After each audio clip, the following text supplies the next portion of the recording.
William के अणु संख्या गुणधर्म इनकी बात कर रहे थे।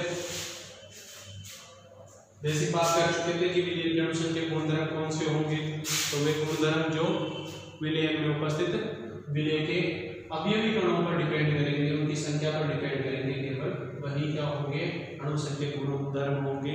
मतलब विलेय के कणों की संख्या कितनी है विलेय में, कंसंट्रेशन अवयवी कणों की संख्या कितनी है उस पर डिपेंड करेंगे, जो आवेश पर निर्भर नहीं करेंगे, अवयवी कणों के आकार पर निर्भर नहीं करेंगे, केवल किस पर डिपेंड करेंगे, उनकी केवल संख्या पर निर्भर करेंगे। ऐसे गुणों को क्या कहते हैं, अणु संख्या गुणधर्म कहते हैं। और कौन से हैं ये गुणधर्म, तो हम बात कर चुके हैं क्वथनांक में उन्नयन की बात हम कर चुके हैं। दूसरी बात वाष्प दाब में अवनमन की बात हम कर चुके हैं। दो गुणधर्म हमने देख लिए थे। आज हमारा तीसरा गुणधर्म है वो है हिमांक में अवनमन। पहले तो हम ये समझे हिमांक है क्या, तो हिमांक का मतलब है आपका वहमान जिस पर द्रव जो है वो क्या करता है, जमता यानी ठोस जमता है। ठीक है, आपका वहमान जिस पर द्रव क्या करता है, जमता है, मतलब सॉलिड में बदलता है, उसे हम क्या कहते हैं, हिमांक बोलते हैं। क्या बोलते हैं उसको, हिमांक बोलते हैं। आगे बात समझ। अवनमन का मतलब, अवनमन जानते ही हो, अवनमन का मतलब होता है कमी। ठीक है, मतलब इस ताप के मान में क्या हो जाए, कमी आ जाए, तो उसे क्या बोलेंगे हम, हिमांक में अवनमन बोलेंगे।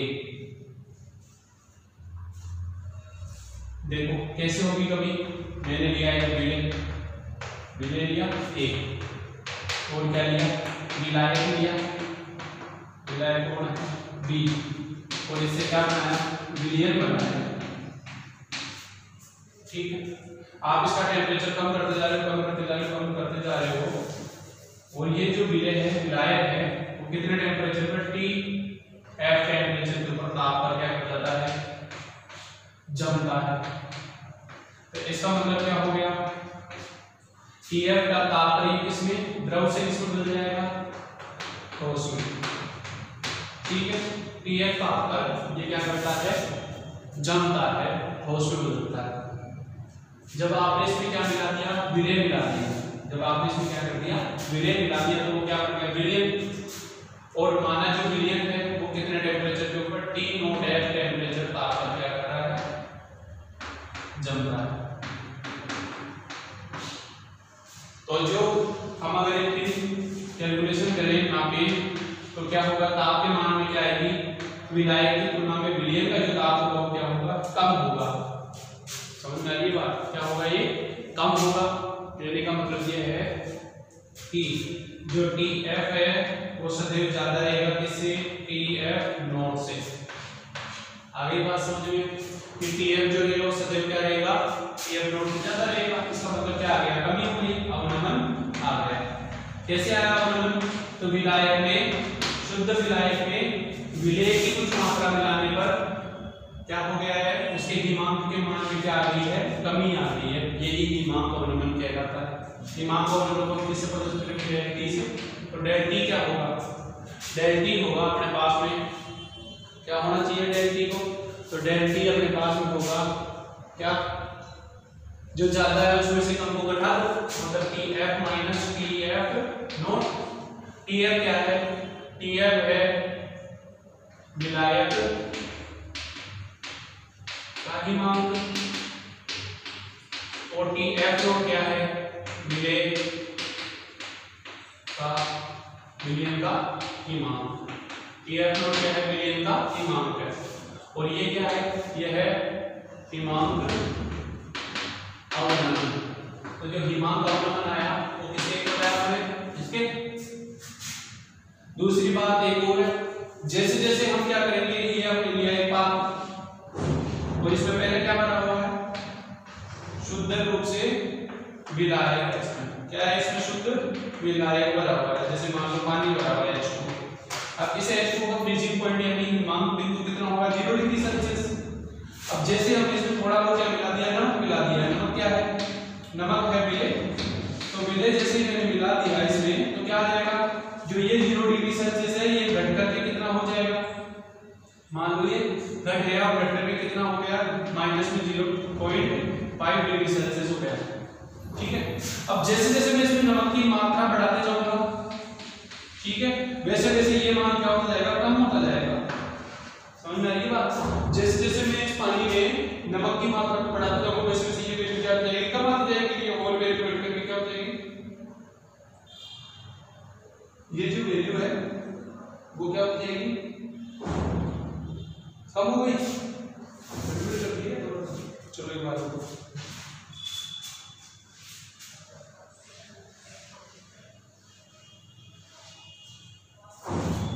जैसे जैसे मैंने इसमें क्या किया? विलियर में क्या मिलाया? नमक मिलाया। तो क्या होता जाएगा? हिमांक के मान में क्या जाएगी? इसके कमी आती जाएगी। ठीक है, कम होता जाएगा। और जो हिमांक में डेल का मान है वो क्या होता जाएगा? बढ़ता जाएगा। शुद्ध विलायक का हिमांक हमने T नोट है लिया है।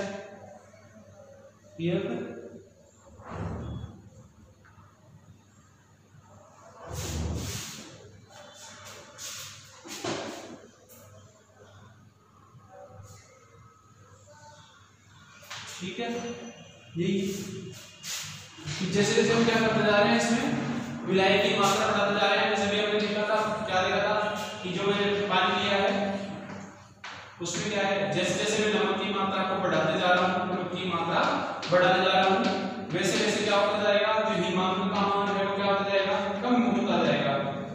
क्या हो जाएगा? कम होता जाएगा। मतलब 0.1 माइनस में, फिर 0.-2, फिर 0.-5, ऐसे कमी आती जाएगी। तो डेल का मान क्या होता है? बढ़ता जाएगा। तो डेल ले लो। ठीक है, यानी जो T डेल है अपना वो किसके समानुपाती होगा? विलेय में, इसमें विलियन में, विलियन में, विलेय में विलेय की मोल प्रभाज के क्या होगा? वो समानुपाती होगा। यानी डेल TF जो है वो क्या होगा? समानुपाती होगा किसके? x और विलियन। चलो अभी देखते हैं इसको। विलियन इसमें विलेय क्या है? a, तो किसके? x a के समानुपाती होगा। यानी जो डेल TF होगा वो इक्वल टू होगा KF और x a के। यहाँ KF क्या है? तो यहाँ पे KF है अपने पास में, KF है यहाँ पे अपने पास में, जहां यहाँ जो KF है वो क्या है? हिमांक अवनमन स्थिरांक है। क्या है ये? हिमांक अवनमन स्थिरांक है। ठीक है, ये कांस्टेंट राशि। अब x की बात करते हैं तो x क्या होता है? विलेय का मोल प्रभाज। क्या होता है ये? विलेय का मोल प्रभाज x से वो क्या होता है? विलेय का मोल द्रव्यमान बटे में विलेय का मोलर द्रव्यमान प्लस विलायक का मोलर द्रव्यमान। यही होगा विलेय का मोलर द्रव्यमान बटे विलेय प्लस विलायक का मोलर द्रव्यमान। इसको अपन क्या लिख सकते हैं? Na/Na plus Nb। ठीक है, यहाँ Na मोलर द्रव्यमान की बात की जाए तो मोलर द्रव्यमान क्या होता है? मोलर द्रव्यमान अपने पास में होता है भार बटे अणुभार। भार को W लिखे, अणुभार को M लिखे, तो भार बटे अणुभार। यहाँ पे लिख सकते हैं A का भार बटे ये, तो अपन क्या लिख सकते हैं? यहाँ पे Na/Na प्लस Nb जाएगा अपने पास। Na/Na प्लस Nb आएगा कि WA/Ma और बटे में WA upon M A plus W B upon M B. ठीक है, और यदि विलयन क्या हो जाए, अत्यंत तनु हो जाए, विलयन क्या हो जाए, अत्यंत तनु हो जाए, यदि विलयन क्या करें अपन, अत्यंत तनु ले लें, यदि विलयन अत्यंत क्या हो, तनु हो, तब क्या होगा, तब जो अपने पास में W A upon M A की वैल्यू है वो लगभग क्या रहेगी, नगण्य। कुल मिला के बात हो जाएगी कि W A plus M A और plus W B upon M B जो हो जाएगा वो लगभग इक्वल हो जाएगा किसके, W B upon M B के। 5000 लीटर पानी है और इसमें तुमने 50 ml क्या मिला दिया, नमक मिला दिया, क्या होगा, लगभग 5000 लीटर पानी रहेगा। 5000 लीटर पानी उसमें 50 ml नमक मिला दिया तो क्या बोलोगे, 5050 ml, 5000 प्लस 50 ml से थोड़ी ना बोलोगे 5050 लीटर भी नहीं होगा, तो ml ही मिलीलीटर में ही है। तो यानी ये यूनिट इतनी छोटी है कि इसको अपन क्या करेंगे कि साथ जोड़ने में थोड़ा अटपटा महसूस करते हैं, तो अपन क्या करेंगे, लगभग 5000 लीटर है। वैसे भी टंकी भरी हुई है तो कोई नहीं देखेगा, हर कोई यही बोलेगा कितना पानी, 5000 लीटर टंकी पूरी भरी हुई है, ऐसे थोड़े थोड़े प्लस 50 ml भरी हुई है, ऐसा नहीं होगा। समझ रहे हो बात को, तो लगभग 5000 से मान लो ये टंकी है और यहाँ पे लिखा हुआ है 5000 लीटर, और मान लो पानी जो है वो यहाँ से थोड़ा सा ऊपर देख भी नहीं पाएंगे, तो 5000 लीटर की टंकी में 50 ml और मिला देंगे तो अपन देख भी नहीं पाएंगे बढ़ गया है क्या, या 50 ml निकाला तो ये नहीं देख पाएंगे कि ये कम हो गया है क्या। समझ में आ रही बात, तो ये लगभग क्या होता है, नगण्य होता है, कि नजर नहीं आता, इसके सामने ये वैल्यू क्या होती है, बहुत छोटी होती है, तो ये क्या होगी, मोटी मोटी वैल्यू ये रहेगी। तो ये मान यहाँ पर रखा जाए तो अपना जो मान रहेगा किसका, डेल टी एफ, वो क्या आएगा, वो आएगा के एफ और ब्रैकेट में W A upon M A और बटे में W B upon M B. ठीक है, ये नीचे कितना हो जाएगा और ये ऊपर जाएगा, तब क्या होगा, यहां से के एफ जो होगा, के एफ और मल्टीप्लाई में क्या रहेगा, मल्टीप्लाई में रहेगा W A into M B बटे W B into M A. आगे बात समझ में, यही हमारे पास हिमांक अवनमन के लिए इक्वेशन। ठीक है, तो ये होता है हमारे हिमांक अवनमन की बात, देखो इसको। ठीक है, नेक्स्ट बात करते हैं हम किसकी, इसकी परासरण दाब की। परासरण दाब हमारा नेक्स्ट टॉपिक रहेगा।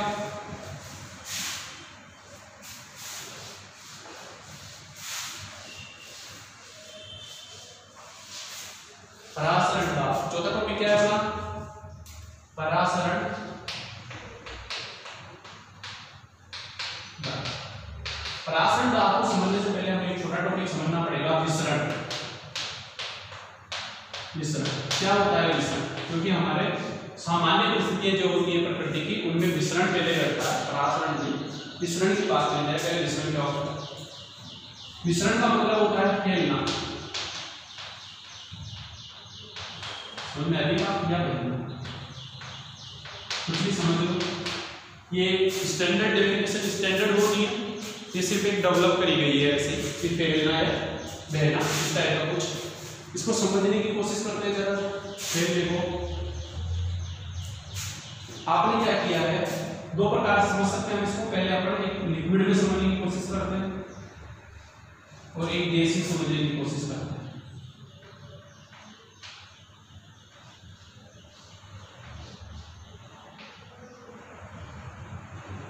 ठीक है, एक लिक्विड में समझने की कोशिश करते हैं और किसमें समझने की कोशिश करते हैं, गैस में।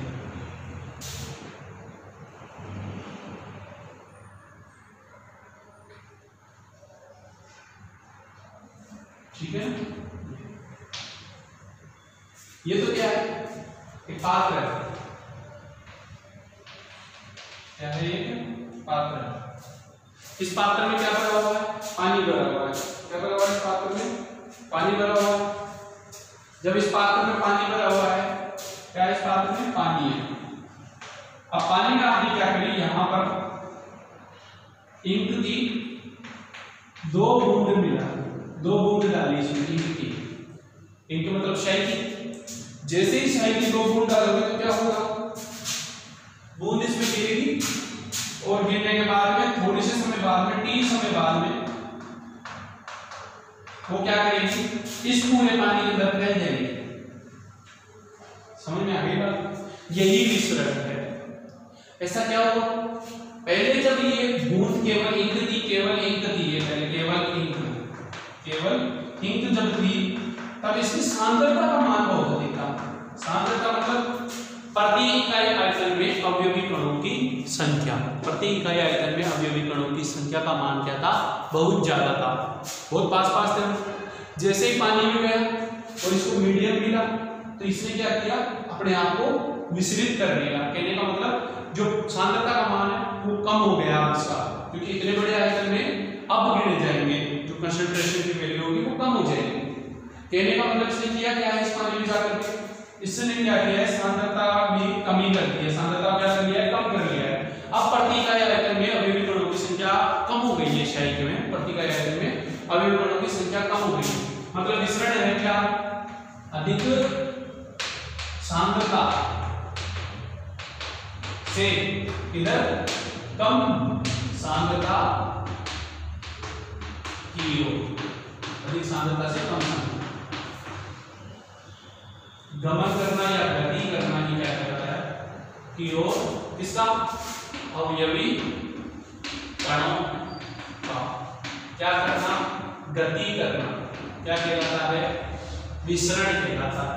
अधिक सांद्रता से कम सांद्रता की ओर अवयवी कणों का गति करना ही क्या कहलाता है, विसरण कहलाता है। गैस में समझने की कोशिश करें तो अंदर गैस बनी हुई है, अवयवी कण बहुत पास है, इतने पास है कि आपने क्या करा हुआ है, इसको संपीड़न करके भरा रखा है, संपीड़ित करके भरा हुआ है इसको। जैसे ही आपका ये यहाँ से नोजल हटा हुआ तो क्या होगी, यहाँ से गैस बाहर निकलेगी, फैलेगी। यही क्या है, विसरण है। क्यों हुआ ऐसा, क्योंकि अंदर सांद्रता ज्यादा थी। जैसे ही मौका मिला तो अवयवी कण क्या किए, अधिक सांद्रता से कम सांद्रता की ओर क्या करने लगे, गति करने लग गए। यही क्या कहलाता है, विसरण कहलाता है। अब अगर मैं यहाँ वाले विसरण को समझना चाहूँ, क्योंकि अपने तो विलयन में विसरण को समझना है, तो विलयन में जो मैंने पहला एग्जांपल लिया है उसे क्या है, विलयन की बात करते हैं। पहले इसमें क्या था, विलायक था। क्या था इसमें, विलायक था, केवल विलायक था, शुद्ध पानी है। पहले क्या था इसमें, केवल विलायक था। यहाँ पे क्या था, ये केवल विलायक है, शुद्ध विलायक, शुद्ध विलायक था। कौन था, पानी था, जल। अब इसमें अगर मैं बात करूं किसकी, अवयवी कणों की, इसके की विलय के अवयवी कणों की, तो विलय इसमें कुछ भी नहीं था। बाद में आपने क्या किया, इंक ली और इसके अंदर डाला। जैसे इसमें इंक को डाला क्या होगा, 2 बूंद डाली आपने, 2 बूंद डालने क्या होगा, वो बूंद गिरेगी, फिर धीरे धीरे टी समय के बाद में क्या फैल जाएगी, फैल जाएगी। क्यों फैली, क्योंकि जो विलय की थी, विलय को होता है इसमें इंक। जैसे इन दोनों को मिलाया तो विलय क्या करेगा, विलय का क्या बनाएगा, विलयन बनाएगा। मतलब इंक इसमें मिलेगी और सॉल्यूशन बनाएगा। सॉल्यूशन के लिए क्या जरूरी है कि सब जगह सांद्रता का मान क्या हो जाना चाहिए, समान हो जाना चाहिए, तभी तो विलयन है, तभी तो मिश्रण बन रहा है, समान की मिश्रण। तो यहाँ पर क्या हुआ, इसने यही काम किया कि इसमें अवयवी कण सब जगह फैल गए। यही क्या कहलाता है, विसरण कहलाता है। समझ गए बात को? तो ये क्या है, अपना विसरण है। क्या है ये, विसरण। अब बात आती है परासरण की। परासरण जस्ट इसका उल्टा होगा। परासरण जो होगा ये क्या होगा, उल्टा होगा। परासरण क्या होगा, उल्टा होगा। इसमें क्या करेंगे, जो विलायक के अणु होंगे, अभी तो किसके अणु जा रहे थे, विलय के अणु जा रहे हैं। अभी तो किसके अणु जा रहे हैं, विलय के जा रहे हैं। विलय के अणु किधर, अधिक सांद्रता से, ये विलय के हैं। यहाँ पे कौन है, विलय के हैं। विलय के अणु किस तरह से, अधिक सांद्रता से कम सांद्रता की ओर जा रहे हैं। लेकिन परासरण में क्या होगा, विलायक के अणु किधर जाएंगे, कम सांद्रता से अधिक सांद्रता की ओर जाएंगे। अधिक सांद्रता की ओर क्या करेगी, गति। विलायक के अणु कम सांद्रता से अधिक सांद्रता की ओर गति करने लगे, उसे हम क्या कहेंगे, परासरण बोलेंगे। इसके लिए क्या करना है, 1 के अनुपात इसमें क्या कर लो, गोल लो, क्या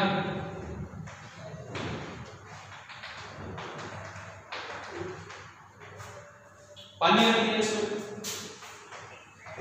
एक झिल्ली जानता हूं, झिल्ली क्या ली, एक इसके अंदर लटका दी जानता हूं झिल्ली। ये क्या है, ये है एक अर्ध पारगम्य जानता हूं झिल्ली, ये रखा है। और इसके अंदर क्या है, कुछ समांतर लिखा तुमने, ठीक है। जैसे मान लो चीनी का सॉल्यूशन कर लिया, तो क्या होगा, यहां से चीनी के कण तो बाहर नहीं आएंगे, लेकिन यहां से जल के कण क्या करेंगे, इसके अंदर चले जाएंगे। यही है परासरण का, समझ में आ गई, जल के अपने कण इसके अंदर चले जाएंगे, यही क्या है, अपने अंदर जाकर क्या हो जाएगी, इसकी सांद्रता में क्या आ जाएगी, जो अंदर में सांद्रता अधिक थी, अब इस सांद्रता में क्या आ जाएगी, कमी। यानी अंदर वाली जानता हूं झिल्ली में जो रखा हुआ था, उसकी सांद्रता में कमी कैसे आई है, तो उसकी सांद्रता में कमी आई है किसकी वजह से, जल के अणुओं का क्या हुआ है, इसके अंदर प्रवेश हुआ है, जिसकी वजह से क्या हो गया, प्रतिका या इलेक्ट्रॉन क्या कर गई है, घट गई है, अंदर का वॉल्यूम बढ़ गया है, जो मटेरियल उसका वॉल्यूम बढ़ गया, तो सांद्रता में क्या आ गई है, कमी आ गई है। यही क्या कहलाता है, परासरण कहलाता है। आगे का समझ परासरण की गणित, परासरण क्या, अर्धपारगम्य झिल्ली को समझ जाए, तो अर्धपारगम्य झिल्ली, ये अर्धपारगम्य झिल्ली का क्या सीन है, जैसे मान लो ये यहाँ पे दरवाजा है, यहाँ पे कुछ हुक लगा हुआ है, फिर यहाँ जाकर के ऐसे ये इस हुक के साथ में ये जो दरवाजा, ये कुछ हुक है, उसके साथ में ये प्लेट लगी हुई है, और यहाँ पर ऐसे करके इसको बंद किया हुआ। इसका सीन क्या है, इधर से कोई धक्का मारे, इसके ऊपर दाब लगाए इस साइड से, तो क्या होगा, ये यहाँ से ऊपर की तरफ चली जाएगी, ठीक है, और यहाँ से अंदर से पदार्थ को अंदर आने देगी। लेकिन अगर इस साइड में कोई धक्का मारे तो क्या करेगी, ये इधर जाकर के इसके साथ टच हो जाएगी, इससे अंदर इसकी तरफ आने नहीं देगी। समझ में आ रही है बात, कि आपने क्या किया, यहाँ से एक हुक लगा लिया और एक चद्दर लगा ली, इस चद्दर का ये जो साइड इतना ज्यादा है कि ये सब का अंदर की तरफ जा रहा है। अब अगर आप इधर से दाब लगाते हो तो क्या होगा, जैसे आप इसे प्रेशर लगाते हैं, ऊपर की तरफ चली जाएगी और अंदर से जो भी जाना होगा उसको अंदर आने देगी। लेकिन जब आप इधर से तरफ दाब लगाते हो, दाब तीनों, तब क्या होगा, ये प्लेट जो है वो इस तरफ आएगी, आकर के यहाँ पे टच होकर के इसके साथ यहाँ पे टच होकर के रुक जाएगी। इधर से फिर सामान को इधर नहीं जाने देगी, मतलब ये एक तरफा अर्धपारगम्य, मतलब एक साइड से ही क्या करती है, आदान प्रदान कर देती है। अर्धपारगम्य झिल्ली क्या करती है, सिर्फ एक साइड से ही द्रव्य को क्या करने देती है, आदान प्रदान करने देती है, दूसरी साइड से आदान प्रदान को क्या कर देती है, अवरुद्ध कर देती है। ऐसी झिल्ली को क्या कहते हैं, अर्धपारगम्य झिल्ली बोलते हैं। समझ में आ गई बात। बाकी बात करेंगे परासरण दाब की, तो दाब की बात करेंगे नेक्स्ट क्लास में, वांटाप गुणांक और परासरण दाब की, ठीक है।